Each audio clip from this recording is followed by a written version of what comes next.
Caso esse reflexo anormal se torne inteiramente facilitado pela repetição frequente, poderá, ao que parece, exaurir a força operativa das representações liberadoras de forma tão tão total que o próprio afeto não surgirá ou surgirá com intensidade mínima. Em tal caso, a conversão histérica é completa. Além disso, a representação, que agora não produz quaisquer consequências psíquicas, pode ser desprezada pelo indivíduo ou pode ser prontamente esquecida quando emergir, como qualquer outra representação desacompanhada de afeto. Talvez seja mais fácil aceitar a possibilidade de uma excitação cerebral que deveria ter dado origem a uma representação ser substituída por uma excitação de alguma via periférica. Se recordarmos o curso inverso dos acontecimentos que se verifica quando um reflexo pré-formado deixa de ocorrer, escolherei um exemplo extremamente trivial: o reflexo do espirro. Quando um estímulo da membrana mucosa do nariz deixa, por qualquer motivo, de liberar esse reflexo pré-formado, surge uma sensação de excitação e de tensão. Como todos sabemos, a excitação que ficou impossibilitada de se escoar pelas vias motoras, agora, inibindo todas as outras atividades, dissemina-se pelo cérebro. Esse exemplo de cotidiano nos oferece um modelo do que acontece quando um reflexo psíquico, mesmo mais complicado, deixa de ocorrer. O excitamento que examinamos anteriormente como característica da pulsão de vingança é, em essência, o mesmo. E podemos seguir esse processo mesmo até as regiões mais elevadas da realização humana. Goethe, ou Goethe, que se soletra Goethe, não sentia haver elaborado uma experiência até tê-la descarregado numa atividade artística criadora. Esse era, no seu caso, o reflexo pré-formado concernente aos afetos, e, enquanto não fosse levado a cabo, persistia no poeta o aumento aflitivo de excitação. A excitação intracerebral e o processo excitatório nas vias periféricas são de magnitudes recíprocas. A primeira aumenta se e enquanto nenhum reflexo é liberado, diminui e desaparece depois de transformada em excitação nervosa periférica. Assim, parece compreensível que nenhum afeto observável seja gerado quando a representação que deveria tê-lo feito emergir libera imediatamente um reflexo anormal, no qual a excitação se escoa tão logo é gerada. A conversão histérica é então completa. A excitação intracerebral original pertinente ao afeto é transformada em processo excitatório nas vias periféricas. O que era originalmente uma representação afetiva deixa agora de provocar o afeto, suscitando apenas o reflexo normal. Acabamos de dar um passo além da, abre aspas, expressão anormal dos afetos, fecha aspas. Os fenômenos histéricos, entre parênteses, reflexos anormais, não parecem ser ideogênicos, mesmo para os pacientes inteligentes que são bons observadores, porque a representação que lhes deu origem não é mais colorida pelo afeto, nem destacada de outras representações e lembranças. Surgem como fenômenos puramente somáticos, aparentemente sem raízes psíquicas. O que é que determina a descarga de afeto de tal forma que um específico reflexo anormal é produzido em vez de algum outro? Nossas observações respondem a essa pergunta em muitos casos, revelando que, novamente aqui, a descarga segue o, abre aspas, princípio da menor resistência, fecha aspas, e ocorre ao longo das vias cujas resistências já foram enfraquecidas por circunstâncias coincidentes. Isso abrange o caso que já mencionamos de um reflexo particular ser facilitado pela doença somática já existente. Se, por exemplo, alguém sofre com frequência de dores cardíacas, estas também serão provocadas pelos afetos. Alternadamente, um reflexo pode ser facilitado pelo fato de a inervação muscular em causa ter sido deliberadamente pretendida no momento em que o afeto ocorreu originalmente. Assim, Ana O, em nosso primeiro caso clínico, tentou, em seu medo, estender o braço direito, que ficara dormente por causa da pressão contra o espadar da cadeira, a fim de afastar a cobra. E, a partir dessa época, a tetania no braço direito passou a ser provocada pela visão de qualquer objeto semelhante à cobra. Ou ainda, em sua emoção, ela forçou a vista para ler os ponteiros do relógio, e a partir de então um estrabismo convergente se transformou num dos reflexos daquele afeto, e assim por diante. Isso se deve à ação de simultaneidade, que de fato rege as nossas associações normais. Toda percepção sensorial traz de volta à consciência qualquer outra percepção sensorial que tenha originalmente ocorrido ao mesmo tempo. Abre parênteses, cf. o exemplo do livro-texto com a imagem visual de um carneiro e o som de seu balido, etc. Fecha parênteses. Se o afeto original se fez acompanhar de uma nítida impressão sensorial, esta última é evocada mais uma vez quando o afeto se repete. E já que é uma questão de descarga de uma excitação excessivamente grande, a impressão sensorial emerge não como uma lembrança, mas como uma alucinação. Quase todos os nossos casos clínicos proporcionam exemplos disso.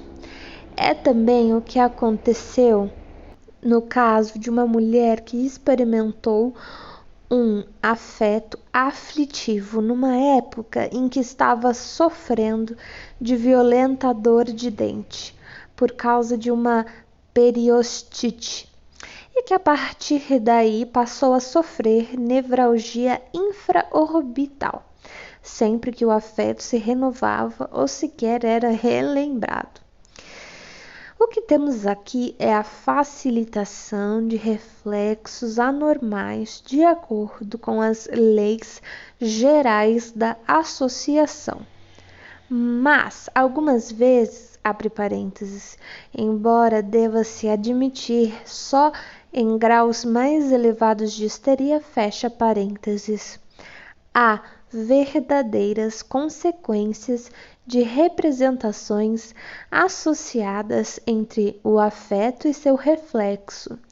Temos aí a determinação através do simbolismo.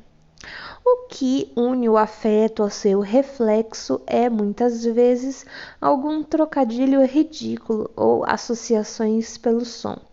Mas isso só acontece em estados semelhantes ao sono. Quando os poderes críticos se acham reduzidos e está fora do grupo de fenômenos com que estamos lidando aqui. Num grande número de casos, o caminho seguido pela sequência da determinação permanece ininteligível para nós, pois com muita frequência temos uma compreensão muito incompleta do estado mental do paciente e um conhecimento imperfeito das representações que eram ativas por ocasião da origem do fenômeno histérico. Mas podemos presumir que o processo não é inteiramente dessemelhante do que podemos observar com clareza em casos mais favoráveis. As experiências que liberaram o afeto original, cuja excitação foi então convertida num fenômeno somático, são por nós descritas como traumas psíquicos, e a manifestação patológica que surge dessa forma, como sintomas histéricos de origem traumática, abre parênteses, a expressão histeria traumática já foi aplicada a fenômenos que, por serem consequências de danos físicos, traumas, no sentido mais estrito do termo, fazem parte da classe das neuroses traumáticas. Fecha parênteses. A gênese dos fenômenos que são determinados por traumas encontra analogia na conversão histérica da excitação psíquica, que se origina não de estímulos externos, nem da inibição dos reflexos psíquicos normais e da inibição do curso de associação. O exemplo e o modelo mais simples é proporcionado pela excitação que surge quando não conseguimos recordar um nome ou não podemos solucionar um enigma, e assim por diante.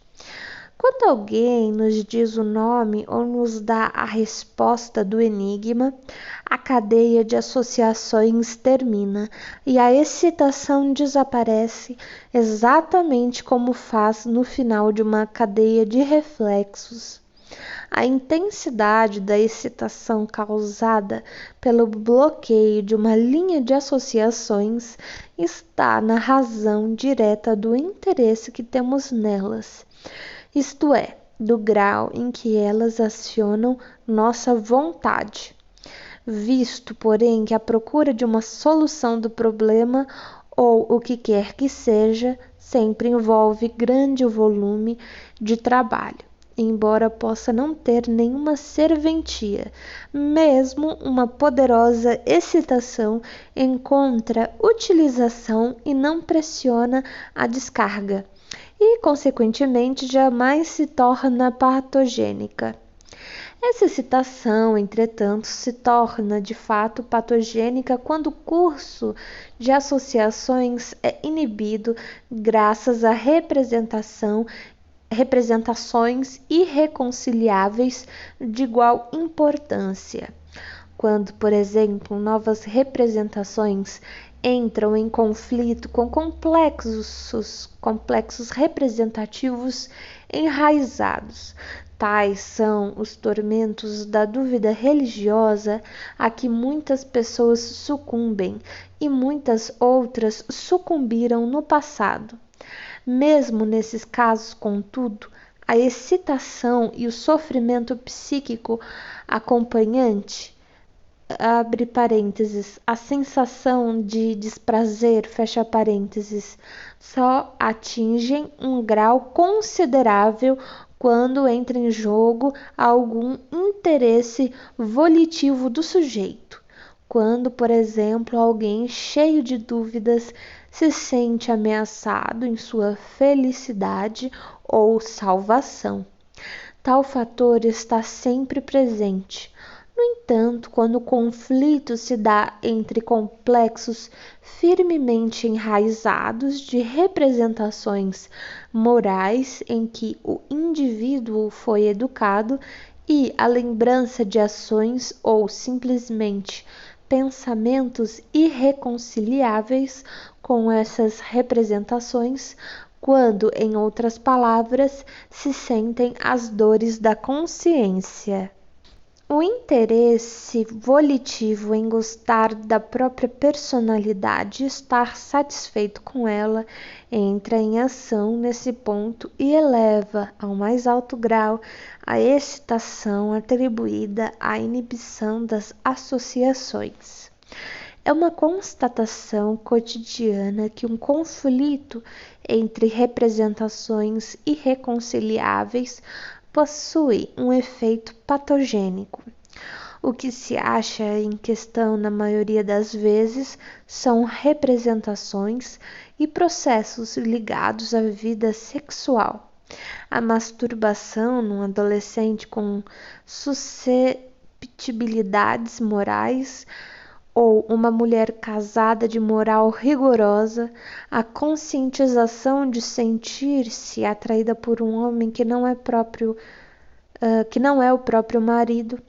Com efeito, o primeiro aparecimento das sensações e representações sexuais por si só é muitas vezes suficiente para acarretar um intenso estado de excitação, por causa de seu conflito com a representação profundamente enraizada da pureza moral. Um estado de excitação dessa natureza costuma ser seguido por consequências psíquicas, tais como a depressão patológica e os estados de angústia. Freud, 1895. Às vezes, porém, algumas circunstâncias coincidentes acarretam um fenômeno somático anormal, em que a excitação é descarregada. Assim, pode haver vômitos quando o sentimento de impureza produz uma sensação física de náuseas, como uma tosse nervosa, como em Ana O. Quando a angústia moral provoca um espasmo da glote e assim por diante. Há uma reação normal apropriada à excitação provocada por representações muito nítidas e irreconciliáveis, a saber, comunicá-las pela fala. Um quadro divertidamente exagerado da ânsia de fazer isso é fornecido na história do barbeiro de Midas, que revelou em voz alta seu segredo aos caninos. Encontramos o mesmo anseio como um dos fatores básicos de uma grande instituição histórica, o confessionário católico romano. Dizer as coisas é um alívio, descarrega a tensão, mesmo quando a pessoa a quem elas são ditas não é um padre, e mesmo quando não se procura qualquer absolvição. Quando se nega essa saída à excitação, ela às vezes se converte num fenômeno somático, tal como acontece com a excitação pertinente aos afetos traumáticos. Todo grupo de fenômenos histéricos que assim se origina pode ser descrito com Freud como fenômenos histéricos de retenção. O relato que fizemos até aqui do mecanismo pelo qual se originam os fenômenos histéricos está sujeito à crítica de ser esquemático em demasia e de simplificar os fatos, para que uma pessoa saudável que não seja inicialmente neuropata possa desenvolver um sintoma histérico autêntico, com sua aparente independência da mente e com sua existência somática própria. Deve haver sempre grande número de circunstâncias convergentes. O caso seguinte servirá de exemplo da natureza complicada do processo. Um menino de 12 anos de idade que antes sofrera de pavor nocturnos e cujo pai era altamente neurótico, voltou certo dia da escola para casa sentindo-se mal. Queixava-se de dificuldade de engolir e de dor de cabeça. O médico da família presumiu que a causa fosse uma inflamação na garganta, mas o estado não melhorou. Mesmo após vários dias, o menino recusava os alimentos e vomitava quando estes lhe eram forçados. Movia-se de um lado para o outro apaticamente, sem energia ou prazer. Queria ficar deitado o tempo todo e estava fisicamente muito abatido. Quando o examinei 5 semanas depois, ele me deu a impressão de ser uma criança acanhada e introvertida, e me convenci de que seu estado tinha uma base psíquica. Ao ser inquirido detidamente, apresentou uma explicação trivial, uma reprimenda severa passada pelo pai, que claramente não fora a causa real de sua doença. Nada se pôde saber tampouco em sua escola. Prometi que extrairia a informação mais tarde sob hipnose, mas isso foi desnecessário. Reagindo a fortes apelos de sua mãe inteligente e enérgica, o menino debulhou-se em lágrimas e contou a seguinte história. Quando voltava da escola para casa, ele fora a um mictório e um homem lhe mostrara o pênis e pedira-lhe que ele o pusesse na boca. O garoto fugira apavorado e nada mais lhe tinha acontecido. Mas, a partir daquele instante, adoeceu. Tão logo fez sua confissão, reparou-se inteiramente para produzir a anorexia, a dificuldade de engolir e os vômitos, vários fatores se fizeram necessários. A natureza neurótica inata do menino, seu intenso pavor, a irrupção da sexualidade em sua forma mais crua no seu temperamento infantil e, como fator especificamente determinante, a ideia de repulsa. A doença deveu sua persistência ao silêncio do menino, que impediu a excitação de encontrar sua saída normal. Em todos os outros casos, como nesse, é preciso haver uma convergência de 2 fatores para que um sintoma histérico possa ser gerado em qualquer um que até então tenha sido normal. Tais sintomas são invariavelmente sobredeterminados. Para usar a expressão de Freud, pode-se presumir que sobre determinação dessa natureza também se acha presente quando o mesmo afeto é evocado por uma série de causas desencadeantes. O paciente e aqueles que o cercam atribuem o sintoma histérico apenas à última causa, embora essa causa em geral só tenha gerado algo que já fora quase realizado por outros traumas. Uma moça de 17 anos teve seu primeiro ataque histérico, abre parênteses, seguido de vários outros, fecha parênteses, quando um gato pulou sobre seu ombro no escuro. O ataque parecia ser apenas o resultado do susto. Uma investigação mais detida revelou, contudo, que a moça era bonita e não muito vigiada. Recentemente experimentara várias investidas mais ou menos brutais e ficara sexualmente excitada com elas. Abre parênteses. Temos aqui o fator da predisposição. Fecha parênteses. Alguns dias antes, um jovem a atacara na mesma escada escura e ela fugira dele com dificuldade. Esse fora o verdadeiro trauma psíquico que o gato nada mais fez do que tornar manifesto. Mas teme-se que em muitos outros casos dessa natureza o gato seja considerado a causa efficiens soletrando EFFICIENS.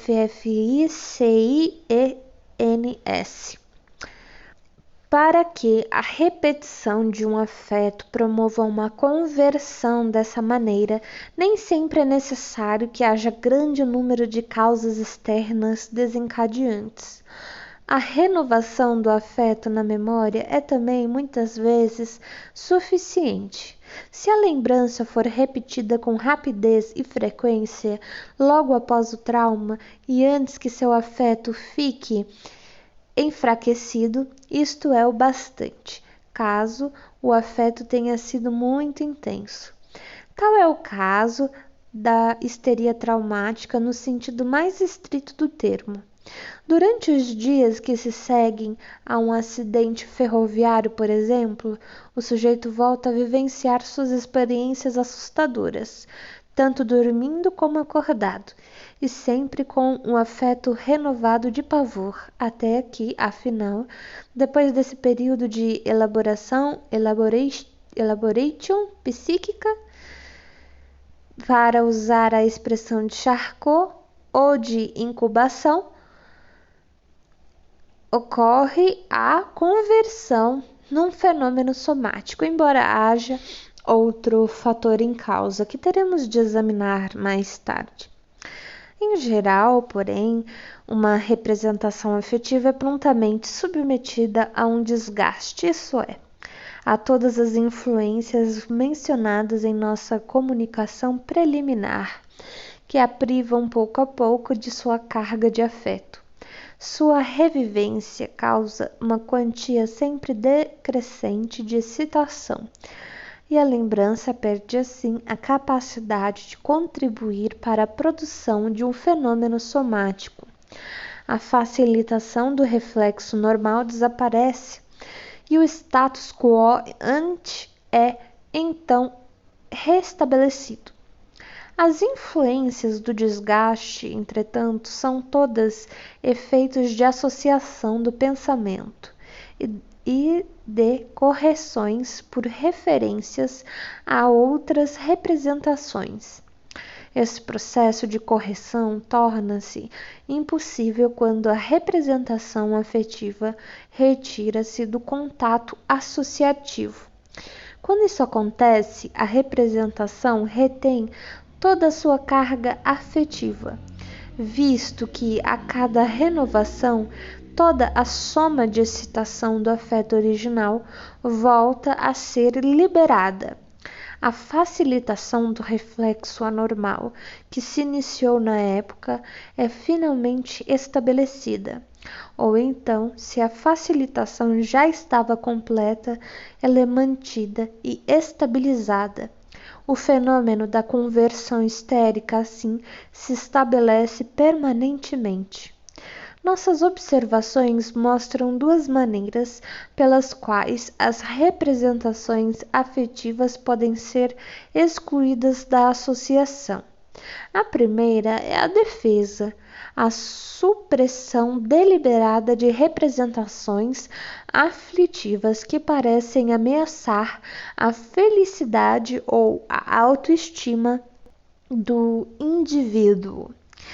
Em seu primeiro artigo sobre as neuropsicoses de defesa, 1894, e em seus casos clínicos do presente volume, Freud examinou esse processo, que indubitavelmente possui altíssima significação patológica. Não podemos, é verdade, compreender como uma representação pode ser deliberadamente recalcada da consciência, mas estamos perfeitamente familiarizados com o processo positivo correspondente, o de concentrar a atenção numa representação, e somos, dessa maneira, incapazes de dizer como efetuamos isso. Assim, as representações de que a consciência se desvia, que não são objeto de pensamento, são também retidas do processo de desgaste e retêm sua carga afetiva sem diminuição. Verificamos ainda que existe outra espécie de representação que permanece isenta do desgaste pelo pensamento. Isso pode acontecer não porque não se queira lembrar a representação, mas porque não se consegue lembrá-la, porque ela emergiu originalmente e foi dotada de afeto em estados com relação aos quais existe uma amnésia na consciência de vigília, isto é, na hipnose ou estados semelhantes a ela. Estes últimos parecem ser da mais alta importância para a teoria da histeria e, por conseguinte, merecem um exame mais complexo. Título número 4. Estados hipnoides. Quando em nossa comunicação preliminar apresentamos a tese de que a base e condição sine qua non da histeria é a existência de estados hipnoides, estávamos desprezando o fato de que Moebius já dissera exatamente a mesma coisa em 1890, abre aspas. A condição necessária para a atuação patogênica das ideias é, por um lado, uma predisposição inata, isto é, uma disposição histérica, e por outro, um peculiar estado mental. Podemos apenas formar uma ideia imprecisa desse estado mental.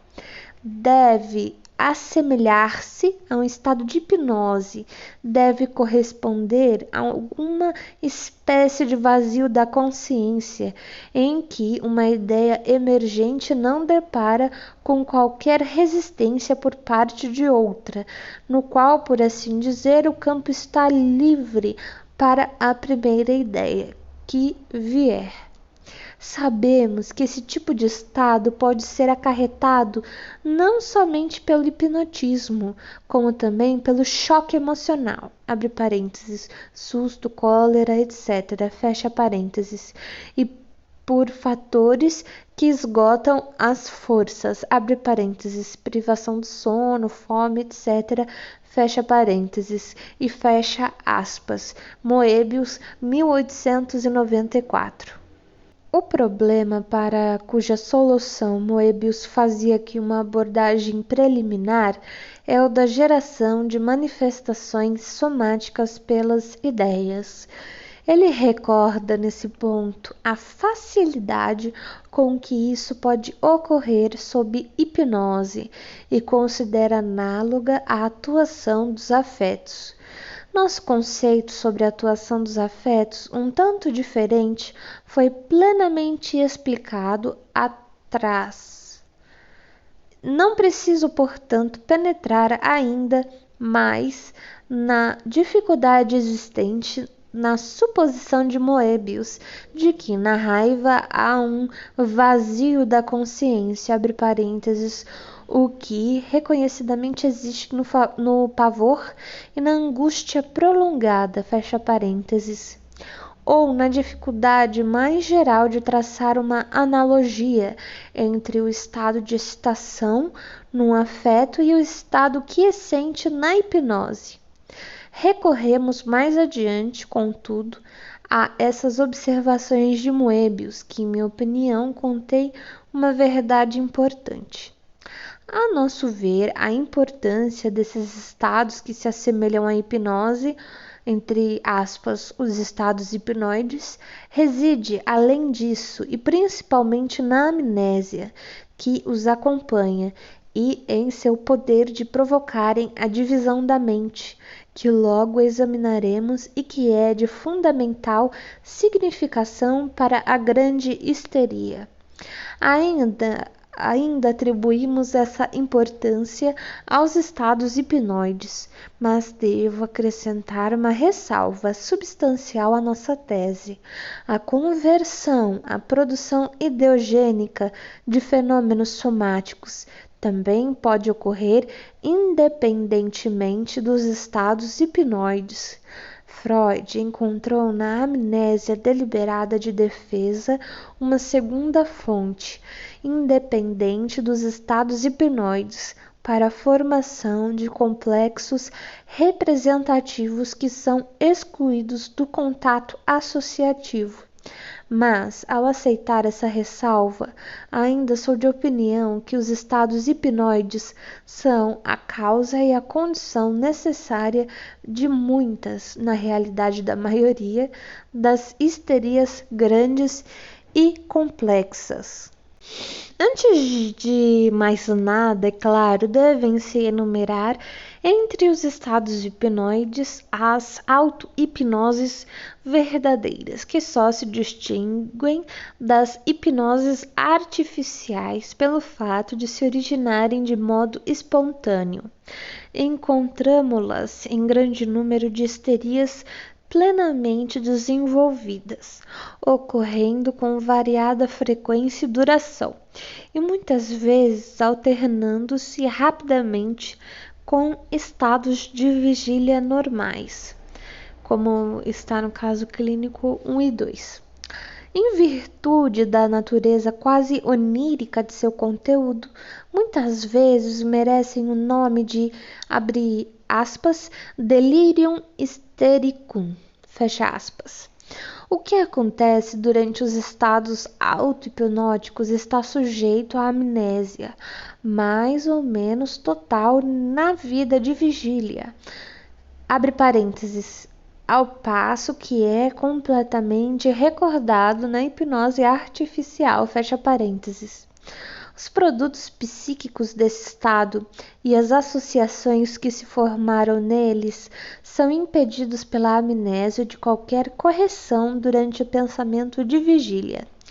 E como na auto-hipnose a crítica e o controle provocados por outras ideias se reduzem e, em geral, desaparecem quase por completo, os mais loucos delírios podem emergir dela intactos por longos períodos. Assim, quase só nesses estados é que surge uma, abre aspas, relação simbólica um tanto irracional e complicada entre a causa precipitante e o fenômeno patológico, fecha aspas, que, na verdade, muitas vezes se baseia nas mais absurdas semelhanças fonéticas e associações verbais. A ausência de crítica nos estados auto-hipnóticos explica por que deles surgem autossugestões com tanta frequência, como, por exemplo, quando uma paralisia fica como sequela após um ataque histérico.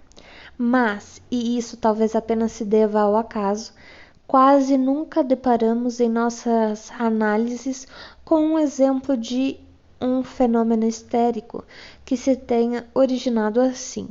Sempre a vimos acontecer, não menos na auto-hipnose do que fora dela, como resultado do mesmo processo, a saber, a conversão de uma excitação afetiva.